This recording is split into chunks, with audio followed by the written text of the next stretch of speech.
Welcome to the Shield Your Business from Chaos podcast, where there's no building, no people, no third-party suppliers, and no systems all combined to create Chaos the Dragon, which is battled by King Phoenix and his shield. Welcome to part 2 of this 4-part series on when to invest in business continuity software and business continuity consultants. In the last episode, we defined the 4 types of clients that might benefit from software or consulting, looking at the pros and cons of software and consultants for a small organization that has BCP expertise in-house.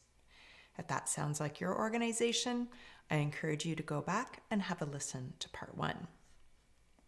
Today, we're going to take a look at the small organization again, but this time with no internal expertise. How do things differ for them when it comes to software? What considerations do they have? Again, their software needs are going to be very low for all the reasons we mentioned in part 1. There just isn't the volume of information to manage. As we mentioned before, though, with or without expertise, you do need to consider how secure the information in your plan needs to be, who can and can't access that information, and whether you have third parties that are going to ask you to demonstrate how well you've maintained your plan and how familiar your teams are with the plan content. Additionally, you may want to consider or check to see what is included with your software. If you don't have any internal expertise, you may want to look at whether the software you are considering comes with any mentoring or whether you can get a discount on consulting services when purchasing software.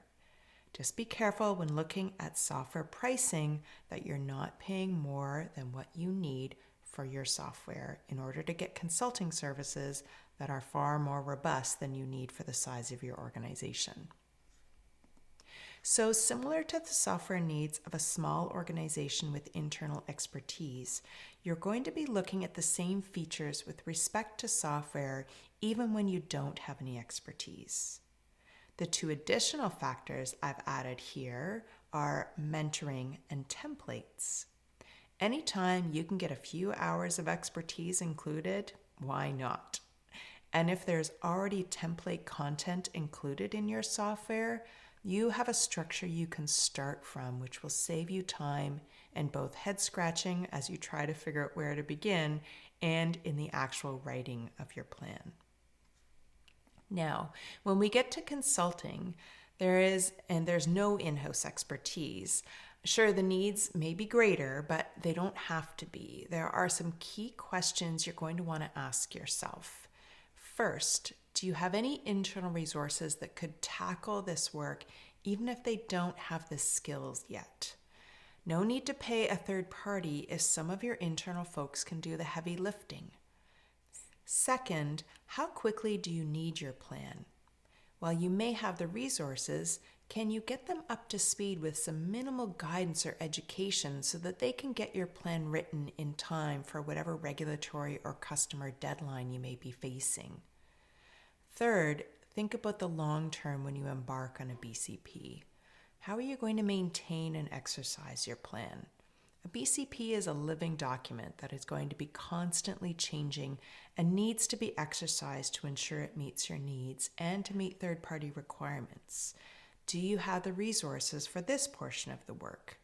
Do your internal resources have the time, with or without the expertise, to maintain the plan long term? More and more organizations are coming to the realization that they are not going to be able to both build and maintain their plan themselves and are looking for services to cover everything from the plan development right through to annual maintenance and exercising. Fourth, do you think you need software? If so, you want to make sure your consultant knows how to use it. So, the consulting services you might consider can range from everything you see on the left side of this table, from your threat risk assessment and business impact analysis, right through your plan development and then additional exercising and plan maintenance services. However, If you have internal resources, you may want to simply go with some mentoring, where you have a consultant work with your internal resources for a couple of days, walking them through the process as it would apply in their organization and answering questions. The consultant simply provides a couple of days of guidance and then lets you do the heavy lifting.